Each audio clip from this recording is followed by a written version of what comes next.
Assalamualaikum warahmatullahi wabarakatuh. Pada video kali ini kita akan membahas proses pengolahan air minum dan air proses bersama Pak Yoga.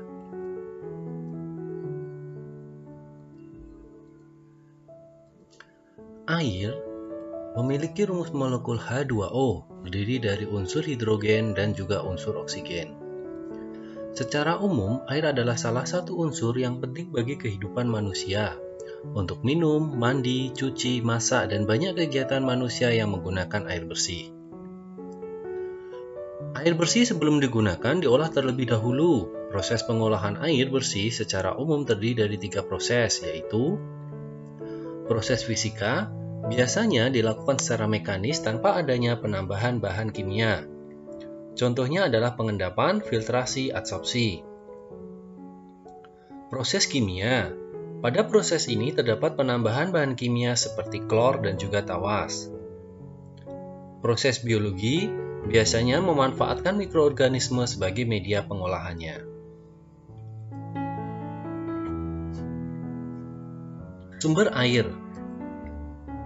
Sumber air yang dapat digunakan untuk mendukung kehidupan makhluk hidup ada 3. Yang pertama, air atmosfer.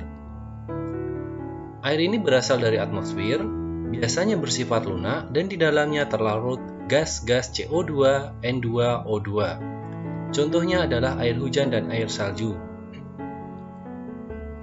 Yang kedua, air permukaan. Air permukaan merupakan air baku utama bagi produksi air minum di kota-kota besar. Sumber air permukaan dapat berupa air sungai, air laut, air danau, air sumber atau mata air, waduk, empang, dan air dari saluran irigasi. Untuk air laut, air ini memiliki kandungan garam yang cukup banyak jenisnya, dan salah satu diantaranya adalah garam NaCl sebanyak 2,7%. Untuk air hujan, merupakan sumber air yang sangat penting terutama bagi daerah yang tidak memiliki atau memiliki sedikit sumber air tanah maupun air permukaan. Sumber yang ketiga adalah air tanah. Air tanah adalah air yang meresap dari permukaan tanah sampai ke lapisan batuan yang tersimpan dan mengalir di bawah permukaan tanah yang dapat digunakan untuk keperluan makhluk hidup. Berikutnya, kita akan membahas mengenai siklus air. Berikut adalah gambar siklus air. Proses yang pertama adalah proses evaporasi atau penguapan. Ada 2 evaporasi, yaitu evaporasi air laut dan juga evapotranspirasi. Untuk evapotranspirasi, ini adalah proses evaporasi yang dikarenakan adanya proses transpirasi dari tanaman ataupun tumbuhan. Air dari proses evaporasi kemudian berkumpul di atmosfer dan mengalami proses kondensasi atau proses pembentukan awan. Awan kemudian didorong menuju ke daerah pegunungan. Setelah berkumpul, kemudian terjadi proses presipitasi atau turunnya air hujan.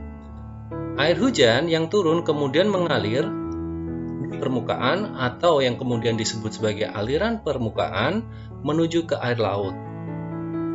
Sebagian dari air hujan mengalami peresapan, melarutkan mineral-mineral tanah, dan membentuk aliran air tanah.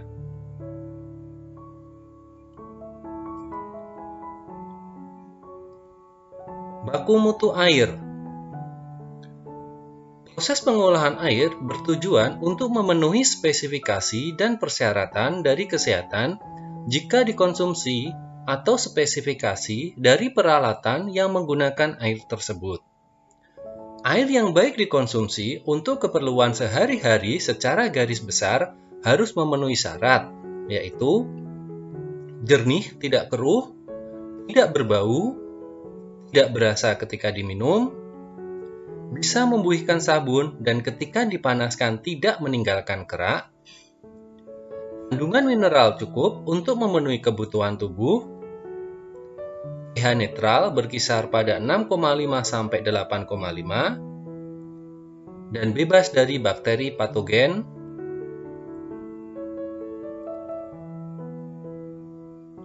Berikutnya adalah air sadah. Air sadah adalah air yang di dalamnya terkandung garam-garam kalsium atau magnesium. Kesadahan air banyak ditemukan pada air yang bersumber pada daerah yang mengandung garam mineral dan kapur secara berlebihan. Kesadahan terhadap air disebabkan oleh senyawaan ion magnesium dan kalsium dengan ion bikarbonat maupun karbonat, senyawaan ion magnesium dan kalsium dengan ion sulfat, nitrat, dan juga klorida, garam-garam besi, zinc, dan silika. Kesadahan air itu sendiri dibagi menjadi dua berdasarkan kandungan persenyawaan di dalamnya. Yang pertama adalah kesadahan sementara. Kesadahan sementara adalah kesadahan yang terjadi karena adanya persenyawaan ion magnesium dan kalsium dengan ion bikarbonat atau HCO3- dan karbonat atau CO3-2-. Kesadahan air yang kedua adalah kesadahan tetap. Kesadahan tetap adalah kesadahan yang terjadi karena adanya persenyawaan ion magnesium dan kalsium dengan ion sulfat, nitrat, dan zinc.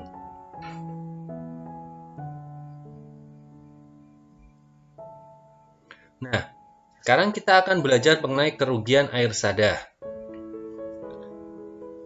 Kerugian air sadah yang didapat ketika mengonsumsi atau menggunakan air sadah baik dalam penggunaan rumah tangga maupun industri. Yang pertama, air sadah tidak membusarkan sabun. Yang kedua, timbul kerak ketika dipanaskan, menyebabkan kerusakan atau mengotori pada alat yang digunakan. Ketiga, jika digunakan dalam industri, dapat menghambat proses produksi. Ini dikarenakan konsumsi bahan bakar semakin besar sehingga bisa terjadi ledakan pada boiler. Dan yang keempat, jelas konsumsi biaya bertambah besar selama proses industri berlangsung.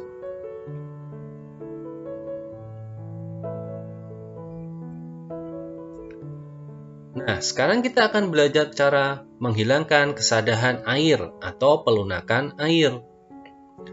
Kesadahan dapat dihilangkan dengan beberapa cara. Perhatikan pada gambar berikut di bawah ini. Cara atau metode untuk menghilangkan kesadahan pada air untuk kesadahan sementara bisa dihilangkan dengan cara pemasakan, penambahan kapur atau soda, penambahan natrium karbonat, dan juga proses pertukaran ion.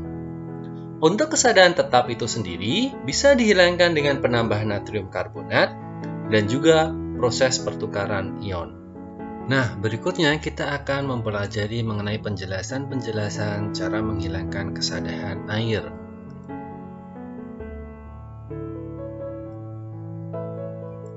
Yang pertama adalah pemanasan atau pemasakan. Pemanasan air dapat mengakibatkan atau menyebabkan keluarnya CO2 dari dalam air, sehingga gas tersebut bereaksi dengan ion kalsium dalam air membentuk endapan kapur. Reaksinya, kalsium karbonat atau kalsium bikarbonat menjadi kalsium karbonat, air, dan juga karbon dioksida. Penambahan kapur soda. Proses penambahan kapur pada air dapat mengabsorpsi karbon dioksida dan mengendapkan kapur. Reaksi yang terjadi, kalsium hidroksida akan bereaksi dengan kalsium bikarbonat, menghasilkan kalsium karbonat ditambah air. Untuk penambahan sodium, penambahan sodium karbonat atau natrium karbonat dapat menghilangkan kesadahan sementara maupun tetap, tergantung pada suhu yang digunakan dalam proses. Untuk proses dingin terjadi reaksi natrium karbonat bereaksi dengan kalsium bikarbonat menjadi natrium bikarbonat ditambah dengan kalsium karbonat. Pada proses panas, terjadi reaksi kalsium sulfat ditambah dengan natrium karbonat menjadi kalsium karbonat ditambah natrium sulfat. Untuk proses yang berikutnya adalah proses pertukaran ion atau basa. Dalam pelunakan air dalam jumlah sangat besar dapat dilakukan dengan proses pertukaran ion, di mana senyawa yang digunakan dalam proses ini adalah natrium permutit yang merupakan persenyawaan dari natrium, aluminium, dan juga silika. Pada proses ini terjadi pertukaran kation Na dengan ion Ca dan Mg di dalam air melalui reaksi pertukaran basa. Natrium permutit berubah menjadi kalsium dan magnesium permutit. Dengan demikian, kesadahan air akan turun menjadi 0 atau zero hardness. Sekian penjelasan dari Pak Yoga. Terima kasih.